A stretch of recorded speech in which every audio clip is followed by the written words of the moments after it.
SC ST majority ఉన్నారు, మైనార్టీలు ఉన్నారు, వాళ్ళ సంగతే లేదు. కనుక నా ఉద్దేశంలో ప్రధానమంత్రి గారు ఇప్పటికన్నా నీలో మార్పు రావాలని, నేను ఇంకా పొలిటికల్గా ఎందుకు మాట్లాడదలుచుకోలేదంటే ఇవాళ 80వ స్వాతంత్ర దిన సందర్భంలో అందరూ కూడా తిరంగా అంటున్నారు. నేను ఎన్నో ఇళ్ళ నుంచి యూత్ కాంగ్రెస్ అప్పటి నుంచి నా ఇంటి మీద జెండా ఎగిరేస్తా, నా బస్తీలో గాంధీ బొమ్మ దగ్గర ఎగిరేస్తా. మాకెవరు చెప్పే అవసరం లేదు, స్వాతంత్రం గురించి మాకు తెలుసు. ఎందుకంటే స్వాతంత్రంలో పోరాడింది ఎక్కువ సంఖ్యలో ఏది అమరవీరులు అయినోళ్ళు ఎక్కువ సంఖ్యలో ఆనాడు మహాత్మా గాంధీ, పండిట్ జవహర్లాల్ నెహ్రూ, సర్దార్ వల్లభాయ్ పటేల్, మౌలానా. ఈ దేశమే స్వాతంత్రం కావాలన్నారు. కులాలు చూడలే, మతాలు చూడలే, స్వాతంత్రమే ముఖ్యమన్నారు. కనుక నా ఉద్దేశంలో దీని మీద మనం తప్పనిసరిగా ఆలోచన చేయాలి. మనలో ఏదైనా డిఫరెన్సెస్ ఉన్న పక్కకు పెట్టండి బాబు, మన ఫ్యూచర్ ఖరాబ్ అయిపోతుంది. నేను ధర్మంగా చెప్తున్నా. ఇప్పుడు ఇది కాకపోతే ఇక మన ఎన్నడూ కాదు, మనం ఏమి అడగలేము. ఎన్ని రోజులు ఇట్లా పిచ్చబడుతున్నారు బాబు. మన సంఖ్యాబలంగా ఏమన్నాడు, దిద్దినా ఇచ్చేదారి ఉంది, భాగీదారి. ఎందుకంటే according to their population wise their get their reservation. అదేవిధంగా చీఫ్ జస్టిస్ సూర్యకాంత్ గారు కూడా అన్నారు, కొందరు పోయి ఈ రిజర్వేషన్ ఎత్తేయాలన్నారు. దానికి ఏమన్నట్టు, రిజర్వేషన్ ఎత్తేస్తారా, కులగన జరుగుతూనే వాళ్ళ అభివృద్ధి జరుగుతుంది, వాళ్ళ న్యాయం జరుగుతుంది, ఉద్యోగాలలో జరుగుతుంది, పదవులలో జరుగుతుంది చెప్పినా మళ్ళీ ఇవాళ ఎలక్షన్ కమిషన్ ఇది కేంద్ర ప్రభుత్వం వచ్చి నిన్నే రిలీజ్ చేసిందారు. అందులో కూడా లేదా, నేను ఓబీసీ ఎంపీస్ కన్వీనర్ గా ఉన్నప్పుడు ఐఐటి ఐఐఎంలో reservation లేదన్నదా.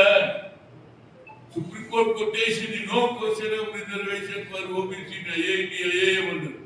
Then I went to the honourable chairperson Sonia Gandhi, madam, talent is not anybody's property, God has given to everybody, but we should give opportunity. అంటే ఏం చేయాలని, why don't you put a word to the honorable Prime Minister Dr. Manmohan Singh అన్న. ఆయన చెప్తే bill పెడితే pass అయిందా లేదా? ఇక్కడ ఏ అసెంబ్లీ సెగ్మెంట్ లో కానీ, ఏ పార్లమెంట్ లో కానీ, ఏ మున్సిపాలిటీలో కానీ మన సంఖ్య ఎక్కువ ఉన్నదిరా బాబు. మనం ఓట్లు వేస్తేనే గెలుస్తాం. కనుక మాకు కూడా న్యాయం జరగాలి. నరేంద్ర మోడీ భగవంతుడు కోరుతున్నారు, 13 సార్లు జెండా ఎక్కిరిస్తున్నారు, అన్ని విషయాలు మాట్లాడుతున్నారు. ఎక్కడ కూడా వెనుకబడిన తరగతుల గురించి కానీ, వాళ్ళ అభివృద్ధి గురించి ఒక మాట స్పీచ్ అంతా ఈయనని. ఎంతసేపు నేను ఉగ్రవాదాన్ని కథ, నక్సలైట్లను కథ చేసిన, అది చేసిన, ఇది చేసిన అంటున్నాడు. నిజమే, ఎందుకు వచ్చింది ఈ నక్సలిజం? వ్యత్యాసం ఉంటేనే వస్తుంది. ఇలా ముఖ్యంగా వాళ్ళని దూరం ఎందుకు పెడుతున్నట్టు, వాళ్ళు ఒక దారి పట్టుకున్నారు. ఇది తుపాకీతోనే న్యాయం జరుగుతుందనే జరగదు. ప్రజాస్వామ్యంలో అట్లాంటి మహాత్మా గాంధీ తుపాకీ ఎందుకు కొట్టలేదు? లేదు. అహింస ద్వారానే భారతదేశం స్వాతంత్రం తెచ్చిందా లేదా? కనుక మనం కూడా అదే ఆలోచనలు తప్పనిసరిగా. నిన్న ముఖ్యమంత్రి గారు కూడా చాలా ఇవాళ ఏది పోలీసు ఉద్యోగాలలో 2 ఏళ్ళు పెంచడం జరిగింది. ఎందుకంటే చాలా మందికి ఇంతవరకు గత ప్రభుత్వంలో ఉద్యోగాలు కానీ మనం వచ్చినాక మన మీద భారం ఎక్కువ పడ్డది కాబట్టి 2 ఏళ్ళు పెంచడం జరిగింది.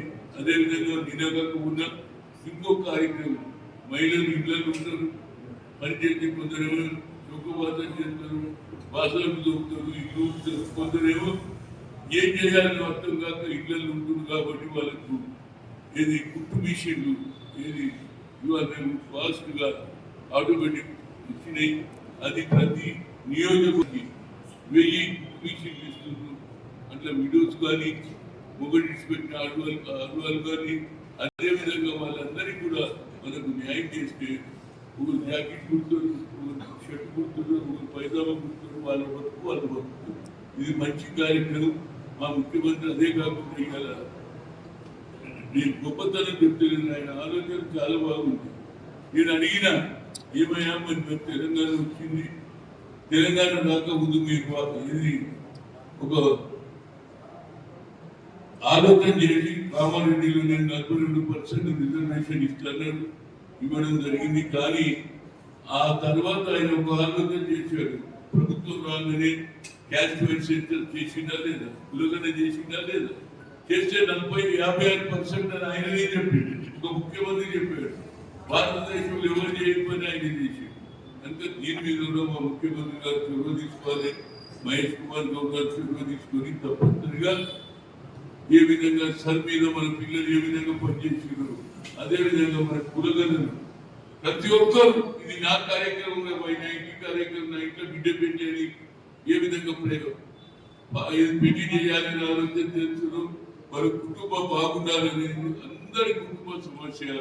అందరు కూడా కులాలలో విడదీయకు, అందరూ కలిస్తే విజయానికి వస్తే అప్పుడు మనకు అన్ని విధాల ఉద్యోగాలలో అవుతుంది. ఇండస్ట్రీస్ కూడా నేను కోరుతున్నా మా ముఖ్యమంత్రి గారు సార్, ఇలా చాలా మందిని ఇండస్ట్రీస్ ఇస్తున్నారు. పడుకోలేదు ఈనాడు 42% అలౌ చేశాడు.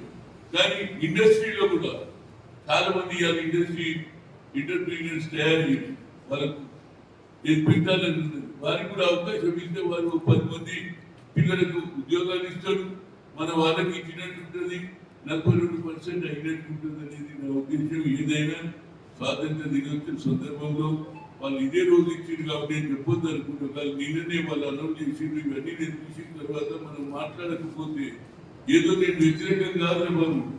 స్వాతంత్రం గురించి మా అందరికీ తెలుసు. పింగళ వెంకయ్య గారు ఆయన చేస్తున్నట్టు ఇంటింటికో తిరంగా మంచిదే. తిరంగా చేసినటువంటి మా మిత్రుడైన స్వాతంత్ర సమరంలో పింగళ వెంకయ్య గారు తయారు చేశారు. ఈ జెండా ఏ విధంగా ఉండాలని ఆనాడు మహాత్మా గాంధీకి 1921లో చూపించాడు. ఆ తర్వాత కొన్ని మార్పులు చేసి అది రాష్ట్రం తీసేసి ఏది అశోక చక్రం పెట్టడం జరిగింది. అతనికి కూడా సరైన గౌరవం ఇవ్వాలంటున్నాను. ఎందుకంటే నువ్వు ఇంత పెద్ద జెండా గురించి ఏది 5 కిలోమీటర్ల జెండా అది కాదు, దాన్ని తయారు చేసినట్టు రూపకల్పన చేసినట్టు కూడా న్యాయం కలుగుతారు. అతను కృష్ణా జిల్లాలో పుట్టాడు. ఈ ఆలోచన ఆయనకు వచ్చింది జాతీయ జెండా ఎక్కడ తర్వాత మహాత్మా గాంధీ ఆయన 1932లో ఆలోచన చేసేది అది జాతీయ జెండాగా మారింది. ఆ జాతీయ జెండా 80వ సంవత్సరం ఇది స్వాతంత్ర సమయంలో ఆ జెండా తయారు చేసి అమలు చేసినటువంటి పింగళ వెంకయ్య గారికి నేను లెటర్ కూడా రాశాను ప్రధానమంత్రికి, భారత రత్న ఇవ్వాలి. ఎందుకు ఇవ్వండి? ఎవరు ఆలోచన రావడమే ఎక్కువ కదా, ఆలోచనతో జెండా తయారు చేసి కదా. మరి జెండాకు సరి అయిన గౌరవం ఇస్తారంటే జెండా తయారు చేసినందుకు కూడా గౌరవం ఇవ్వాలి. మనం శిల్పి ఒక మన ఈ కులగణలు జనగణలో కులగణ రాకపోతే ఇక మన జీవితంలో ఇప్పుడు ముందుకు పోవు. దాని గురించి రాహుల్ గాంధీ గారు తప్పనిసరిగా కొట్లాడతారు పార్లమెంట్ లో. ఇప్పుడు న్యాయం జరగకపోతే మన జీవితంలో ఇప్పుడు